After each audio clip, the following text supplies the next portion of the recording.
Let's take a look at our most popular set of burners. This is where the flames will come out, through the small holes right here. Usually, for the burner, it will come out with a blue flame. The blue flame represents a high temperature.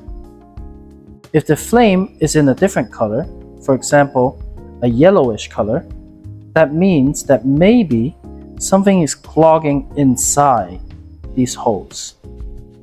In order to clean it, we need to use a needle or some kind of cleaning equipment to poke through every single hole to make sure the air inside is flowing smoothly. When the chef is cooking, sometimes there will be food crumbs falling into the gaps of the burner. Now, in order to clean the burner, you will have to take this part out and clean the surfaces of the burner. You can also take out and remove the burner itself so you can clean all the edges inside.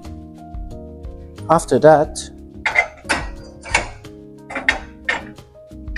we can also pull out this tray from underneath. All the food crumbs will fall onto this tray, so you will only have to take out the tray, clean out the food crumbs, and put it back in. Throughout our past 20 years, we have continued to develop this burner to make it easy for the maintenance team to replace the spare parts easily in order to save maintenance cost.